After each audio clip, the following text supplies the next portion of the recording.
The following edition of Connecticut Valley Views is made possible by Windsor Federal Savings, with offices in Windsor, Bloomfield, Granby, and East Windsor. Neighbors helping neighbors since 1936.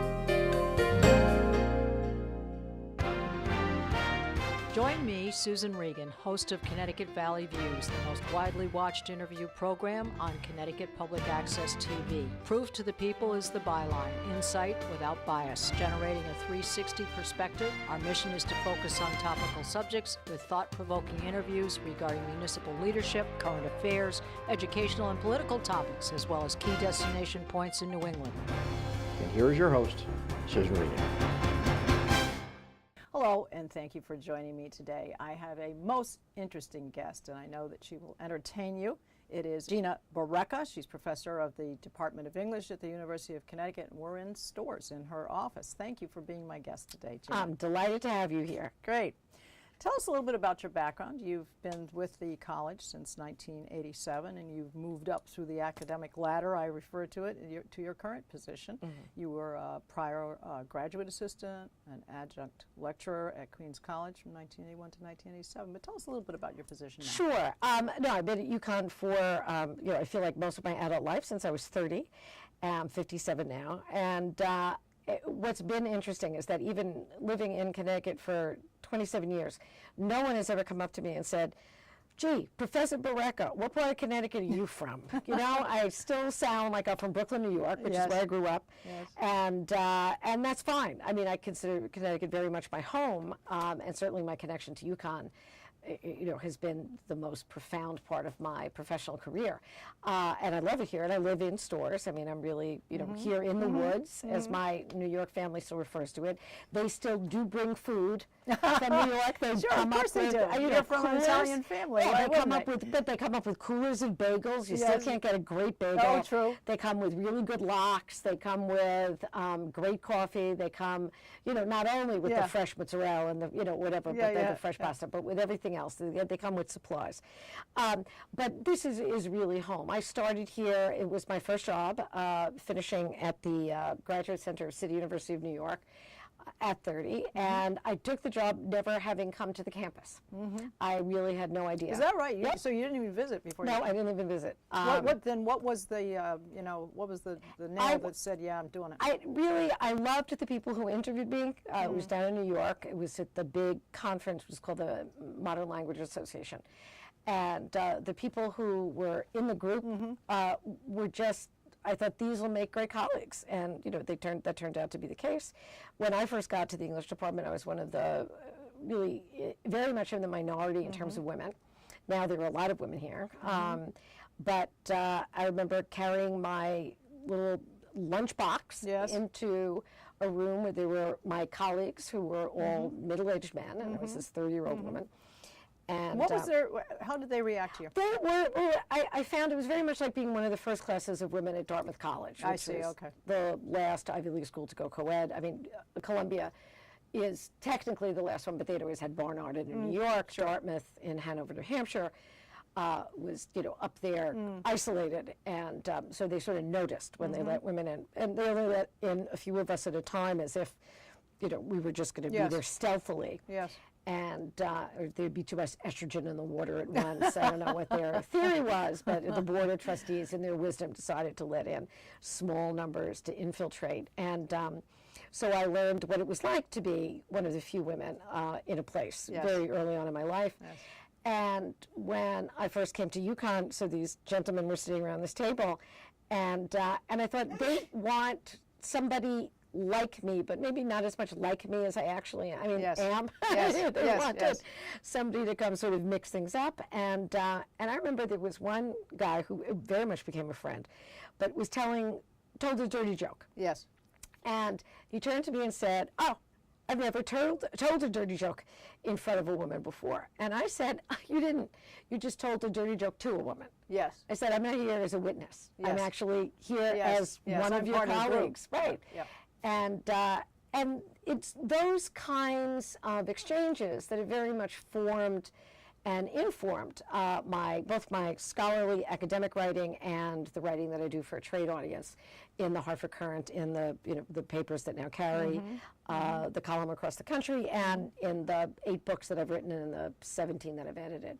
So because I believe that there's a lot of experiences that women have that remain something we consider something eccentric to us. We don't think they happen to other women, and in fact they happen to all other women. I mean, it's exceptional for women not to have had to be in those positions. Well, I think if you don't step out into the world, like you made this decision, you knew what the venue would be. I think they saw you as being sturdy and hardy enough to exist, but intelligent enough to be able to negotiate the rapids. And I think that you were able to, as many women do, are able to make friends and mentors of the men who originally were not too happy to have you there. You have to be accepted. You have to be accepted, but I think you need to push Respected. back. Yeah, but you need to push back. Yes. You need to also let them know what isn't appropriate. You need to go up to somebody and say, you didn't tell a dirty joke in front of a woman. You need to call people on their stuff. And I think all too often, especially young women, and especially women in powerless positions, and women are in this country in far fewer powerful positions than men are, even when we have the same level of education, even if you sort of compensate for all of the other dynamics. Women are still, even in the professional ranks, and we're talking doctors and lawyers and engineers, are still making 71% of a man's salary, and that's not right. If you went up to men and you said, we're going to take, that money away from you to give it to them, they would be blowing up buildings. Well, this 71% that we talk about, why is it, do you suppose, that if the woman is offered the job, they're going to offer this salary, and if a man takes the job, they're going to give him that salary? What is the missing ingredient? Is it because women are too afraid to stand up and say, hey, I thought the job was listed at $75,000 a year, and you're going to give me 68? No, I think that what happens is that women say this job is listed at $75,000 and take it. And men go in and say, you have it at 75, I want 84. And that's what we need to teach the next generation of women to go in there and negotiate as professionals, and not just to take, it's like learning how to buy a car. You don't pay sticker price. Right. Too often girls are still taught that that the best way ahead is to play by the rules, not to be too aggressive, not to be too assertive, they won't like you. We need to get over being liked.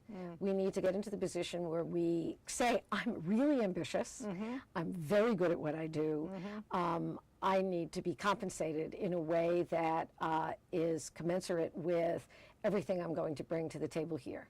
And I'm not going to make a little cooing noise, in fact, to win you over.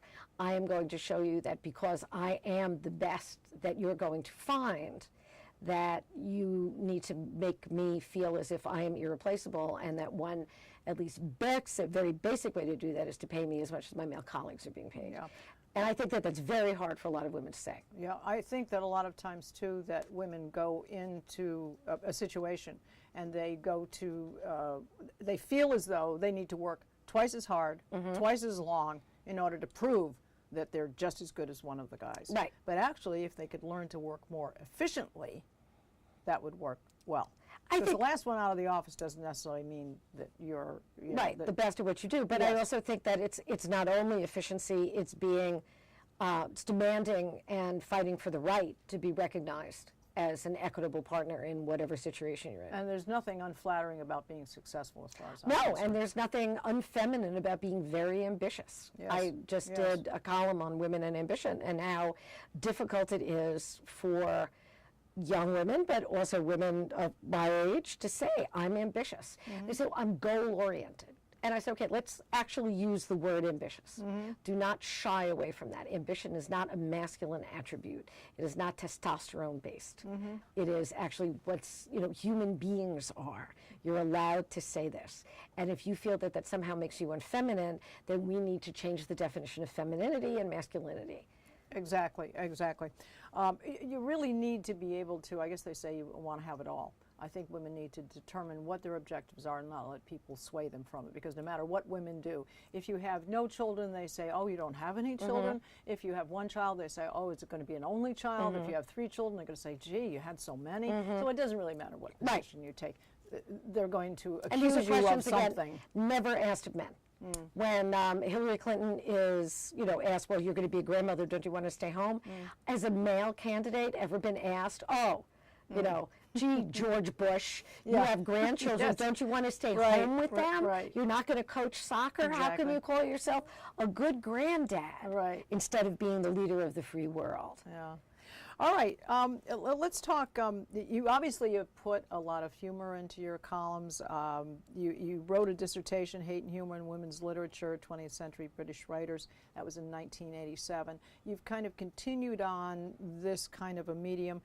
Is there really a war on women? I don't think the Democrats say, the Republicans, conservatives say there's a war on women that's led by them. And do you think that's true? I don't think that it's a war. I think that especially there are conservatives, not all of them, but there are conservatives who systematically want to remove the rights that women for the last 75 years have fought and fought very hard to establish. And that to go back, for example, to the fact that women need to get a doctor's note to have sex and not get pregnant to do it, not such a good idea. And so if we have to have women keep asking for more notes, for more doctors to be able to say, I would like my birth control, please. And there is a certain, again, a limited, I think, but tendency for certain political factions and certain cults within political factions to condemn women, no matter, again, what they do, especially in terms of reproductive freedom, so that is the government too invasive with women with regard to they should get out of our uteruses. Yes, I mean, that would be a good idea. Can we cross our legs and could you get away? Yeah, I mean, I think that it seems to be a constant, focus on that. We're not talking about men and their Viagra all the time and whether they can get an erection or not. So well, actually, we are talking about that. I mean, the whole. I mean, it doesn't seem to be as focused on that. No, that's because Viagra is covered by health insurance, and women's reproductive sort of methods are not. The fact that we have to buy tampons. If men menstruated, tampons would be given out, at 7-Elevens every time you bought a Slurpee. It would be part of the government mandate. We talk about birth control pills. We don't talk about condoms. Right, but that's a. Don't we have to put the onus on men that maybe absolutely. It might be part of their responsibility? I did a column with Judge Judy, who I grew up next door to in Brooklyn, and she was saying, she's a pistol. Yes, she is. It was something in the water on our block, and Judy, said just tell men that they have to wear condoms, but that finally, since it's going to be the woman who ends up, the condom doesn't work, it's going to be the woman who ends up having to make a decision. So there's the morning after, if it did, or whatever. If they don't take that away. And so you have all of, research and development that's available in terms of reproductive methods for women, and it's taken a very long time. And now I think that those rights, there are people who want that. There's one called abstinence too. Right, and that may not be practiced enough. Yeah, I think that that's an absurd idea. Actually, I really do. I think that the idea of telling young people that they have to be abstinent sexually is something that old people do, who forgot what it was like to be 18. Well, let's say better choices. Let's say better more choices. Integrity, more. I don't think it comes. Selectivity. We'll disagree about this. I don't think it comes down. I think it's good. Yeah, I don't think it comes down to that. I really do think that it's the good girls, for example, and it goes back to the girls. It's the good girls who end up getting pregnant and carrying children that they don't want. Because they're naive? Well, because they've been trained in abstinence. I mean, they think, birth is a miracle. But popcorn is a miracle if you don't know how it's made. Everything is a miracle if you don't have an education in it. So if we're going to deny the understanding of how the process works by telling children that they just have to keep their hands away from the fire, but never showing them what a fire is, are we going to be surprised that they end up burnt? And that then their lives are ruined and that the economy is is undercut by the loss of what these people would have been able to bring Sure. to the world, because that they've been, you know, put in a trailer having a kid that they don't want and abandoned by the boyfriend who goes, you know, changes his name and goes off to work in an oil rig in Texas. Not that I'm bitter, but yeah, I don't think abstinence. Yeah, I don't think that abstinence is really a good. It's very nice for those who can do it. Yes. Do you think women are their own worst enemies? No, I mean, and what I mean in that in that context, what I mean is that personally oneself, or in not helping other women. No, I think that we are faced by a culture that tells us that women have to compete against other women, and that's a culture that's run by men. That's the anytime that women feel that they're set up against other women, it's really it's like men in, you know, bad movies who want to see a cat fight because maybe they'll end up kissing. Yes, You know, it's really, that's not how it works. And for women to buy into the idea that they have to compete against other women for the limited resources that exist is missing the larger point, which is that no group should be having to fight against itself. They have to fight against in the larger arena that's made equitable and fair on a level playing field, so that you're not just, you know, it can't just be two women who are on the board. Yeah. So you're arguing against the other woman. It should be, no, there are 27 people on the board, 25 of them are straight white men. Let's open that up so it's not the same, you know, the same bunch who keep saying we're individuals, but if you have two women, they're going to all represent the same So what are we group. competing over here? Are we competing over being the cutest in the room, the sexiest girl at the party? I got to catch the man. I've got to steal the other woman's husband. What are we competing for? Because men compete against each other for power, money, success. You know, to be able to be in control. We know what they compete, win wars. You know, that's their testosterone thing. Well, what are we doing in our silly little circles? So what do we think we're winning or we're trying to win? I'm hoping that that no longer represents a fair picture of what most women are doing, at least, and maybe that comes from the real privilege I have of working with, you know, a lot of younger women and a lot of, you know, sort of, I give, you know, talks all over the country and actually all over the world to, you know, conferences about women's empowerment, about women making sure that, again, establishing equitable systems.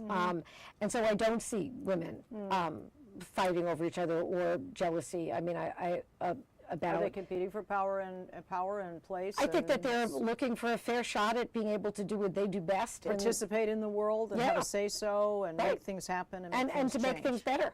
And to make things better for other women and for the younger women coming up. That it's really not sort of you know, Bella Abzug had that great line where she said it's not only that you know, you have the door, you go through doors that have never been opened before. So it's not that you just hold the door open for someone behind you, but that you take the door off the hinges. So that's not there anymore, so that other people have access to it. So that you have to make sure that you're not the only one. If there's something very odd, if you're the only one doing something, that is not the position to be in. We are not like the princesses who are going to get chosen because there's something magical about us, but instead we're the human beings who have proven that, again, we have excellent accomplishments and that we have talents and abilities. And we can do more than cook and have children, and there are other things to do. Yes, I can do this with my left hand. Right. Wait till I move on my right hand. And your partner Yes. can cook and have children also. Yes. Now, there was a big picture here. We don't want to destroy one's self-image as a mother, wife, a stepmother, a sister. When other men destroy this image and this advertising we have going on in personal experience, can women rise above this, do you think? All of the culture of what's still going on. We still have Playboy magazine type things around. We see it all the time. We see it in advertising. And they're still trying to send us down the road of this sexualism, if you will. Can women rise above it? Yeah, I think that we don't rise above it, we dismantle it. That this is a system that it can't really, if it remains in place, it has to become some little bizarre esoteric thing. We need to say that's not right, okay. Yeah, that this is, you have to take it apart. You don't like it, switch off the TV. You don't like the magazines, and that's don't read right, it. and that it's that we take the money away from making that happen. I think that when women stop spending time and money doing things that in fact degrade ourselves, then we'll all be a lot better off, and the culture will be a lot more interesting. Yeah. I'm not sure if you're familiar with it or not, but there was a political advertising done by Joni Ernst. She's running for the Senate in 2014. She's Republican. And the ad is, I castrated hogs growing up in Iowa, and I can cut some pork when I get to Washington. What kind of an impact? It obviously was the first type of comment made by a woman like that. Do you think it's a good impression? Was it a good stand on her part? Good, bad, or indifferent? What's your feeling? I don't know. I'm not so happy with images of provocative. violence. It's provocative. I mean, you know, makes you think. It makes you think, but what does it make you think of? I mean, for me, that sounds a little too much, it's too canned a phrase. It sounds a little too much like...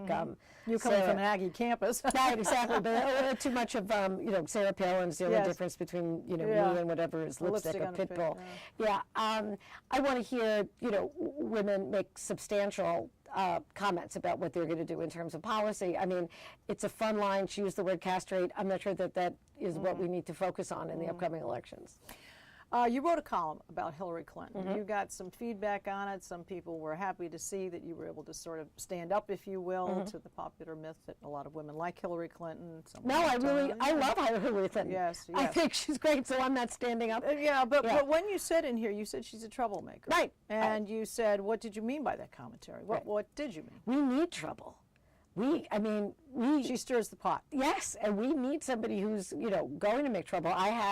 I love the phrase troublemaker, so that on my Twitter handle, it says, you know, writer, author, professor, troublemaker. So I like troublemakers. I like people who are going to disrupt the status quo. And I think, again, make people look at positions of power and how power is used, how it's dealt with differently. And I also think she's earned her stripes. I think that, but I think she's that, been through it. yes, and that she is going to, one way or the other, have, you know, make sure that America has a conversation about gender and political power. If you think indeed she'll run? runs, Do you I think hope she'll she runs, but I'm not sure that she will. I don't know whether. There's still a little bit of that going on. Yeah, Testing the absolutely, wind, yeah. absolutely. And then it's figuring out who, you know, they'll come up with. And of course, if the Republicans. If they elect Who her, could are they come up with electing anybody? her, or are they electing her and Bill? Oh no, I think this is a It will be woman on her who's the own merit? Secretary of State, and who's yes. You think it'll be on her own merit? Absolutely, yeah, I do. Because his popularity is very high. Yes, I mean, I don't think it could hurt, yeah. but no, I think that. Yeah. Yeah. All right, you have a column, another column that you wrote. This was back in May 30th. Women grew up fearing creeps. That was in the Hartford Courant. You're saying it's instinctive for women to feel that way, but you know there are women who write to men who are in jail, who are serial killers, and they write them love letters, and they say they'll marry them. So where's the line? Where's that line? Go. I think that when you write to someone who's already in prison, you know where they are at night. I don't think that there's that much of a danger in it, and I think it's a small minority, although I think that the celebration of the bad boy in culture is, you know, the whole topic of another, actually I have a book coming out next year, and I have a whole section of funny discussions of the attractive, the sort of erotic nature of the bad boy. But I believe that women who, I mean, I'm talking about girls, that every girl who has somebody yell at her in the street in a way that makes her feel like she's somehow dirty and that she's degraded, needs to, again, know that she's not by herself. Women are terrified of parking lots. We're afraid of walking in a parking lot. We want somebody. Is it a physical fear, or? I think you're afraid of being raped. Okay, Yeah, you're afraid of being raped. Right. All right. I mean, I think that walking in a parking lot at midnight. So what by about our yourself, little stun guns? What about our mace? What about taking classes? all that's very good. I think that the idea should be that we create an environment where women are not afraid of being raped. I think that we have to do something where it is not okay for men to feel as if she was asking for it is a legitimate position on an act of sexual assault and aggression that in fact has nothing to do with sex, has everything to do with violence and with misogyny. So, so I'm not seeing it as something that we need to protect ourselves from. This is something that the world needs to change so that it's, you know, girls are not being abducted and sold into marriage in Trafficked. and that girls in America are not being made to feel as if we're pieces of meat when we're 11 years old and somebody yells out to you something disgusting on the street and their friends laugh. You know, I did actually interview another one who was a lawyer, and it's a little along the same way, but very sophisticated women, very accomplished women, women who have master's degrees and who are professors such as yourself and who are very accomplished in the business world, CEOs and so forth, have married very powerful men, and they, over a period of time, the men overpowered them mentally. Maybe there was physical involved, but it was more of a mental type situation. They were reduced down to something like 1/10 of themselves, where they could barely have the confidence to go grocery shopping. Now that's an interesting dynamic. So they're being raped in a different way, all right, by someone they trusted. Right. So the man was attracted to this very confident, capable woman. Once he had her, he wanted to be in control of her, and so therefore he kept sort of shaming her and criticizing her, and to the point that she was a shadow of herself. Right. I think that that's a different kind of emotional abuse, certainly. I think what I was talking about in that column, yes. and more particularly, was the sort of public, the sort of approved public shaming, if good to use that And it's what word. happens to you afterwards, because now, must have been your fault, as you Right. said, your skirt was too short, Right. you were wearing provocative clothes, you must have smiled at him, Right. and then you have to go through the shame of all the picture taking and all of the rest of it, and whatever they have you go through to prove that it actually happened. Right. And I think that you feel scarred for forever. Yeah. And this needs to, and I'm glad that, you know, all these Title IX suits are addressing it, and that girls are, again, feeling as if they have the right to claim their voices in this, and that they Yes. don't have to be silenced. Yes. All right. Have things improved for women since, let's say, the Mad Men, the series on TV from the 60s? Have things improved for women, do you think? Do you think women are Absolutely. in a No, better I think that we're much spot? better, absolutely much better off, but I think that these are also rights that we can't take for granted. And so that I use the F word, which is feminism. And I still have students who go, well, I don't know if I'm a feminist, because they think that means they'll never date. And so that we need to make sure that even young women understand that the rights that have been fought for are rights that can be taken away. And so that those reproductive freedom, the rights for women to actually have control over our own bodies, the right for women to have access, equal access in the workplace, to fight alongside men, to be full human beings in the eyes of the law, is something that has recently been awarded to us, and after a long struggle, and that the rights that are recently awarded, the ones that can be very easily taken away, and that we need to keep fighting for them. I think the other point, too, and you and I had a little conversation before we did our interview, in that women sometimes, when given the opportunity to pick up the gun and go out in the field, and I mean that in all different kinds of ways, that can be in a business situation, organization, and so forth, a lot of times they're offered that opportunity, and for some reason they back off.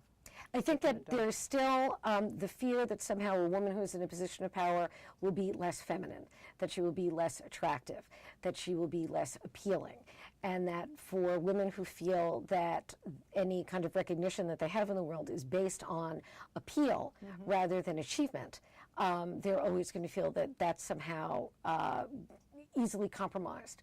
But when you understand that anybody around you would feel the loss of your ability, you're much less likely to be afraid that someone's going to take it all away if they don't like you anymore. It doesn't matter if they like you.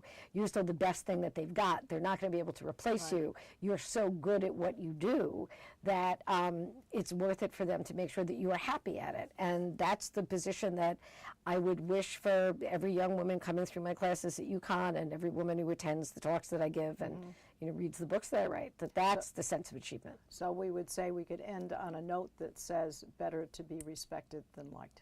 Yes, well, that affection comes after respect. Yes. Well, you are an amazing person to speak to. Thank you very much. A fountain of information, and certainly very, very interesting, and I think very truthful and very candid, and I do appreciate that, and I thank you for your time here. Thank you. You made it very easy. Okay, good. Well, I'd like to give your website, and that is www.ginabarreca.com. And I'd like to invite you to see us on Facebook and to see all of our programs on our website at ctvalleyviews.com. This is Susan Regan. Thank you for joining me and bringing proof to the people.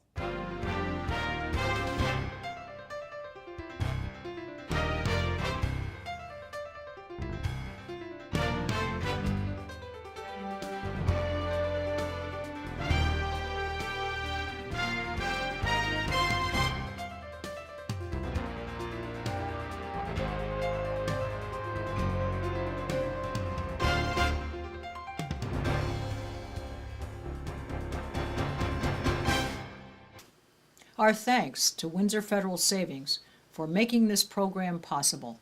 Neighbors helping neighbors since 1936.